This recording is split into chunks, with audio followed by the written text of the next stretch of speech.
The FedLife podcast is presented by Serving Those Who Serve, a fiduciary, fee-based financial planning firm serving federal government employees and retirees all over the country. This podcast is for informational purposes only and is not intended to be taken as financial advice. All listeners should consult their personal advisors before taking any action. The opinions expressed by our hosts are their own and do not reflect the views, policies, or position of either Raymond James or Serving Those Who Serve. Hello and welcome, everybody, to this episode of the FedLife podcast. You probably already know if you're a regular. I'm your host, Dan Sipe. Happy to meet you if you're new. Additionally, I'm the branch manager here at Serving Those Who Serve and Lee Sipe and Associates, and I will begin as I always do by saying thank you. I thank you for taking time to listen, but also thank you for your service to the government, to the country, to me, to everyone. You do not hear that enough. You will always hear it here. The other thing you always hear with me in FedLife is the guru, Ed Zerndorfer. He's here as part of our ongoing mission to reach, teach, and serve you. At the outset, I need to say the opinions of our guest, Ed Zerndorfer, no matter how awesome they may be, are not the opinions of Raymond James or Serving Those Who Serve, and this podcast is presented for information only and is not meant to be taken as advice. All listeners should consult their personal advisors before taking any action. If you do not have a personal advisor, hit us up at Serving Those Who Serve. That's scwserve.com. We will help you any way we can. And folks, I got to tell you, I've been doing this a while. And for this episode, I almost fell out of my chair. Now, when I read that Ed Zerndorfer was writing about an annuity. But Ed, this is not just any garden variety run-of-the-mill annuity out there. Your article covers a qualified longevity annuity contract, or QLAC. So kick us off. What's a QLAC? Dan, and you're right. When I sent this column over, I shielded my eyes when I pushed that button. What's he gonna think? What's he gonna think? Because we had so many discussions on annuities. Oh yeah. So what is a QLAC? QLAC, as you said, stands for a qualified longevity annuity contract. What is it? It is an annuity. It is an annuity, and we're going to explain how this works with as an annuity. But it is qualified, meaning what? That the money that funds it is coming from a qualified retirement account, comes from a TSP, it can come from a traditional IRA. So all the money going into this annuity is pre-tax dollars. What is pre-tax dollars? And once the money goes into the annuity, and the annuity is managed usually by an insurance company. Like most annuities now. Insurance companies issue fixed annuities, annuities. But this is different. This is a little bit different. This is a deferred annuity in the following sense, that the individual puts the money into this annuity contract, but then cannot touch it for a certain amount of time. The age limit where the money has to come out is age 85. And you could fund it. I've seen individuals as young as 55. They wait 30 years to get the money out of it. Now, why is that? Because they're building up, and eventually there's going to be an income stream, a guaranteed income stream, in which the person the QLAC owner is guaranteed income for life. It's a guaranteed income stream. That's exactly what an annuity is. But there's a very important difference between the QLAC compared to some of the other annuities on the market. And I'm going to compare the QLAC to a TSP annuity, TSP annuity. Because if you are a TSP participant, one of the options you have to take the money out of your TSP account is to purchase a fixed annuity from the TSP. Now, TSP is not in charge of this annuity. They farm it out. I think it goes to a Metropolitan Life Insurance Company. Yep. And I'm going to point out the one big difference between the TSP annuity and the QLAC. When we talk about this guaranteed income stream, you'll hear in a few moments. So this is a very different type of annuity. And the question comes up, why would somebody want to buy a QLAC? And we're going to talk about who would be a logical person to buy a QLAC. This is not for someone who, in my opinion, does not have other sources of retirement income. Because as I said, when you set aside the money to this QLAC, you cannot touch it. You cannot touch it for a minimum amount of time. And you better have other sources of income to help pay your bills while you're waiting to take money out of this QLAC. So again, the purpose here is for someone who wants to set aside part of their retirement income, like I said, like part of their TSP, traditional IRA, does not need that income for the time being. But there's another reason one may want to do that. Take a TSP participant who is getting close to the required beginning date. They got to take money out of their TSP. Right. Or it could be a traditional IRA owner who has a very sizable traditional IRA and knows that they have to take a minimum out of that traditional IRA. You're going to be subject to RMD. That means when they take that RMD, it's going to add to their income. Sure. The larger the size of their retirement source, here we talked about a portion of their TSP, their traditional IRA, the larger the size of that IRA, the larger is going to be the RMD. And the RMD is going to be added to their taxable income to push them to a higher tax bracket. So the question is there any way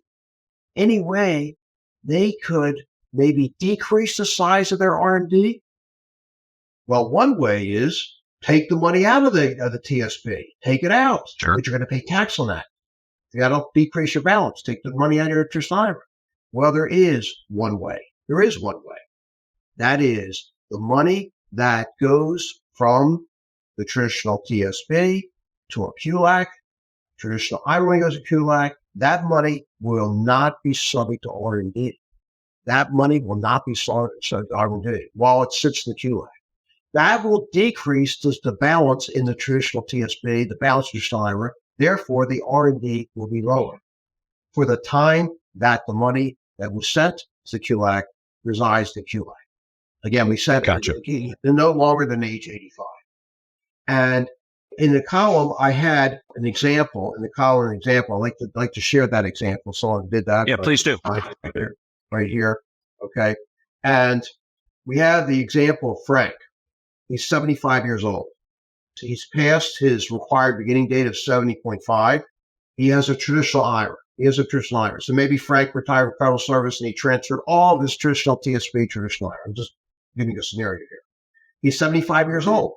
He has to take an RMD from his traditional IRA. The IRA, the traditional IRA balance, Dan, is $700,000. $700,000. The RMD is calculated using the uniform lifetime distribution table. He has a life expectancy of 24.6 years. If you divide 700,000 by 24.6, that result, which is $28,455, is the amount of Frank's IRA RMD for this year, 2023. Okay. Now, actually, the example, it was last year. 2005. I calculated it. I'm sorry. It's for this year. It's for this year, Dan. I'm sorry, for this year. Gotcha. Now, let's suppose that Frank last year, that's what I'm referring to, 2022, contributed $175,000, which was the maximum in 2022, to a QLAC. Okay? Keep in mind that the traditional IRA RMD is based on the balance in his IRA as of December 31st of the previous year. So when I said $700,000, the calculation of his RMD, the $700,000 represented the RMD of the balance in Frank's traditional IRA as of December 31st, 2022. But instead, during 2020, he had transferred $175,000 of that traditional IRA to a QLAC during 2022. Then as of December 31st, 2022, his IRA balance would have been $525,000. Sure. $525,000 would be his core balance. Why 575? Because the other $175,000 of the $700,000 was put in the QLAC. In that case, Frank's 2023 RMD would have been calculated as $525,000 account balance divided by 24.6 years is $21,341. Dan, that's a difference of $7,114 between the two RMDs. $7,000 is not loose change. Okay? Absolutely. Okay? If he's in, let's say, a 24% tax bracket, he is saving approximately $1,500, about $1,500 of federal taxes by doing that QLAC for the year 2023. And then if he's an 8% tax bracket, he's going to be saving another $560. So this is not loose change, it's saving taxes. So that would be the tax savings for Frank. Gotcha. And you also point out that this is a tool that can be used for managing longevity risk. So tell us about that. Yes. One of the problems that the retirees of today and the future are facing is called longevity risk, that one could outlive their income. I mean, we're living longer today, and never a problem past in the previous generations because you didn't live well into your 80s or 90s. Now individuals who live well into their 80s and 90s. And if someone has a 401k plan, the TSP, the traditional IRA, when money is taken out of those accounts, there's no guarantee that the distributions will last forever. You could outlive your TSP. You could outlive your 401k. You could outlive your IRA. There's no guarantee that income always, because you took half of that happened.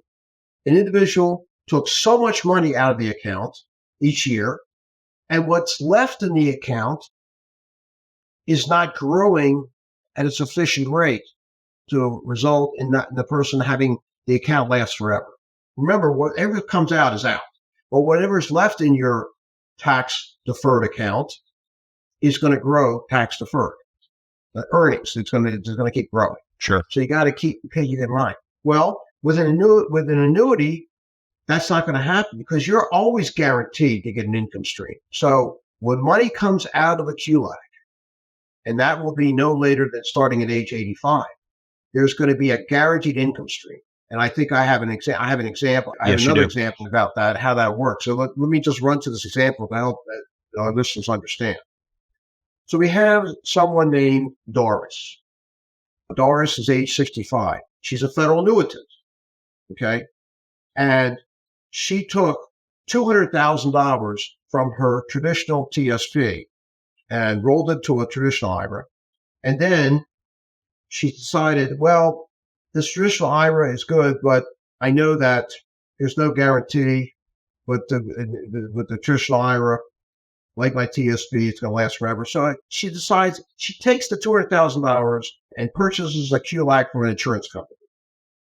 Under the terms of the annuity contract, the annuity provider will pay Doris starting at age 85. That's 20 years later, Dan, after she can bought this annuity, this QLAC with the $200,000.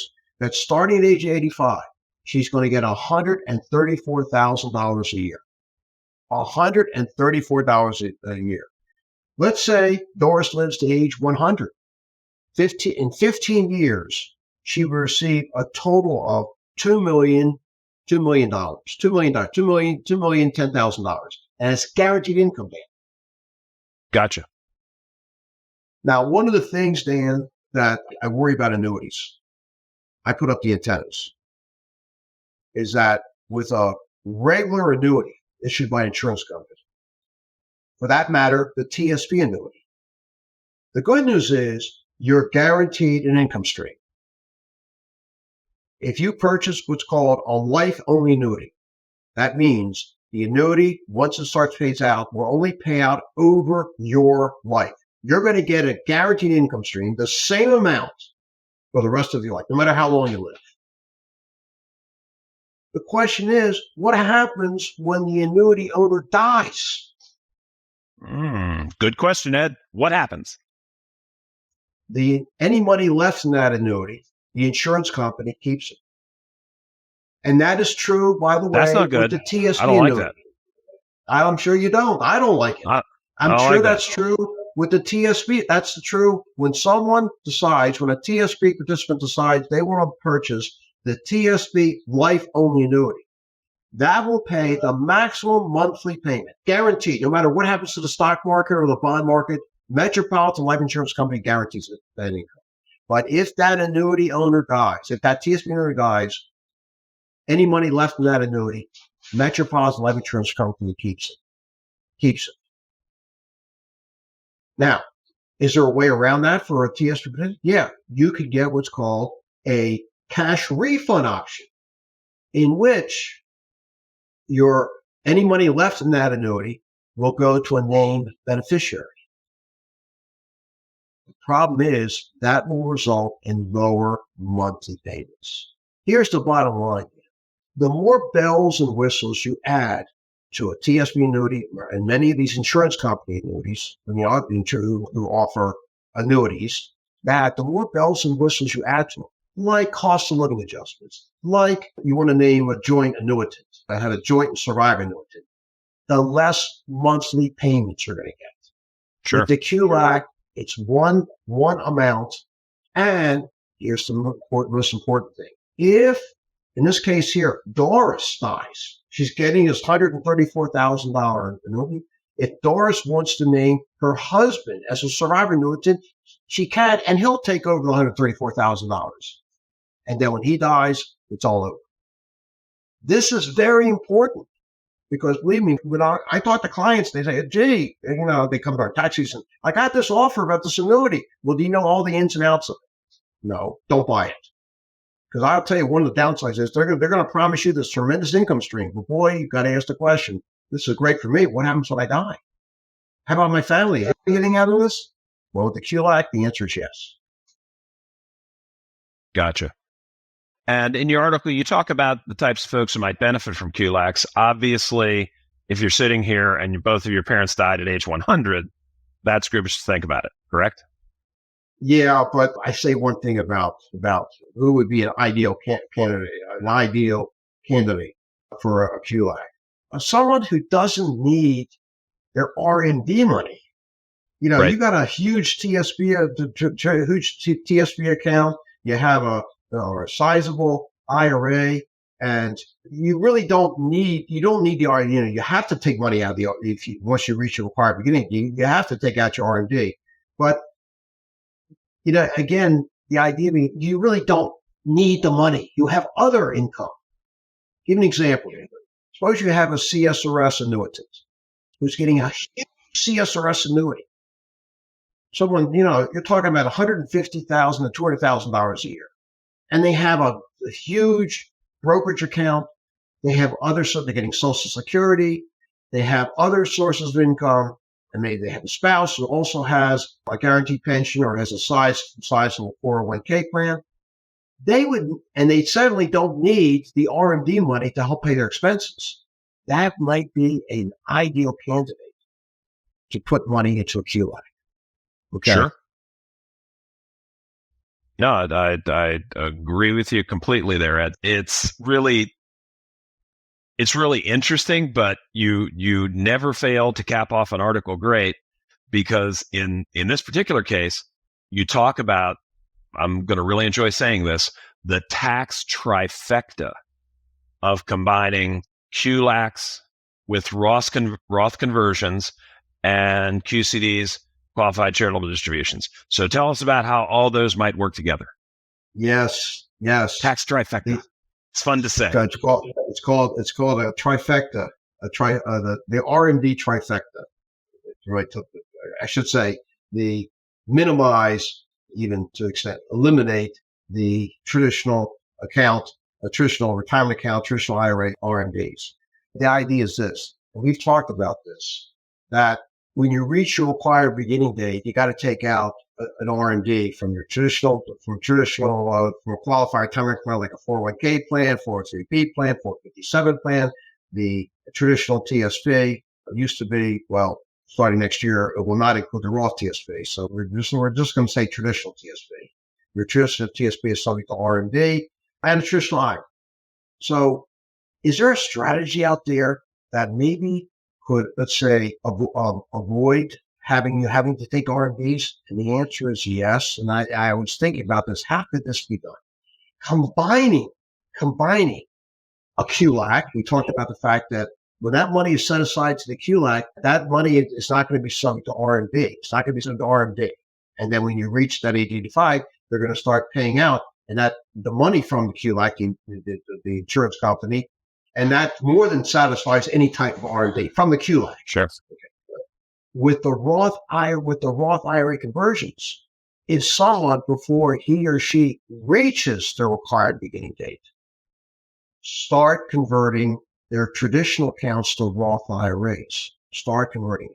Now, this process, and I say before they reach their RMD, this process should start a couple of years before. You don't wait, let's say, till you're 71, 72 to start doing these conversions, because these are taxable events. So you like to spread it over time. Start converting your traditional accounts to Roth accounts over a period of time, so that by the time you reach your required beginning date, all of that traditional money, traditional 401k, traditional TSP, is now sitting in Roth IRAs, which are not subject to RMD. But if it happens to be that by the time you reach your required money, you still have some traditional money, traditional IRA money, then you can use qualified charitable distributions, QCDs, because you're over 70.5, and you take money out of in order to form the QCD, the money is coming out of the traditional IRA and going to a charity. That will count towards the R&D. We mentioned this in the previous podcast, that the fact that a QCD for an individual who has reached his or her required beginning date will count as an R&D, will count towards the R&D. So if you have to take out, let's say, $20,000 for your traditional IRA R&D, then you could perform a QCD. You could contact your IRA custodian. That $20,000 of your R&D should, in fact, not go to you, but rather to a qualified charity, and that will take the place of the RMDs. Therefore, it will not count as income. So putting this all together, they end up doing this right, having no R&D if you do this right in a given year. And it's all spelled out in the column. I think I have an example here. I think it's Darlene. I think it's right in this at the end of the column, an example with Darlene, who has, close to $800,000 before she starts this whole process. $800,000 in a traditional IRA. Think about the RMD. So eventually, she ends up not having any RMD because she did the QLAC. She's doing, and by the way, you don't have to put all your money in the QLAC in any one year. You can spread it over a few years. And by the way, Secure Act 2.0 raised the amount of a QLAC, how much you could put in for 1 year. This year, it's $200,000, and they will index it in the future for inflation. It used before this year, before Secure Act 2.0, the limit was 25% of your account balance, or $175,000. Well, that 25% limit is now gone. It's just a flat dollar amount, which will be indexed to inflation. So it's something important to keep in mind. So when done properly, one could end up having no R&D. But please, Dan, anybody who's interested in this, work with a qualified advisor. And I think Absolutely. I spelled that out at the end of the column. This is not for everyone. This is for individuals, but please, federal retiree particularly, who is investing in a QLAC, is encouraged to talk to a qualified advisor about this. It's not 100%. For everyone. It's also Absolutely. a good idea to talk to a qualified, to your tax advisor before doing any of this. You're right, Ed. This is really chewy stuff, but great stuff. Folks, I can't stress this enough. Head over to the Fed Zone and read Ed's article on this. Okay? It's great that you're listening to us. It means the world to us. Read the article this time, too. And if you have follow-up questions, hit us up at askstws@stwserve.com. We'll help you any way we can on that. This is really a great topic for conversation. Need to make sure it's going to be the right fit for you. Another great article, Ed. That's awesome. Thank you. My pleasure. Thank you again for what you do for our feds, bringing this stuff forward in an environment where they can learn about it. You know, they don't have some salesperson stuffing the idea down their throat. They can just read about it, learn about it, you know, get confident in it, and ask all the right questions. And again, as always, thanks for how you help keep making our team better. Well, folks, that is a wrap. We're done for now. We'll see you at the next podcast. Hit that subscribe button down below so you don't miss anything. We are serving those who serve. Be sure to check out our webinars that we do every single month. At swserve.com, you'll see the webinar button. Click it. It's going to give you the whole menu. The guru comes to you. Reach you where you are, teach you where you are, serve you where you are. Sign up for one, sign up for all, and share them with your friends. They will say thank you. Be sure to read every week in the Fed Zone. That's fed-zone.com, and sign up for the weekly serving so you'll get the best of Ed and the other Fed starters serving you serve coming directly to you. Don't have to do nothing. It'll just pop up in your inbox. So signing off today for Ed, the crew at Serving Those Who Serve, and me, Dan Sipe, as I always do, I will say, good luck, Godspeed, and above all, remember, it's your Fed life. Make it a great one because you deserve it. Stay well, everybody. We are out.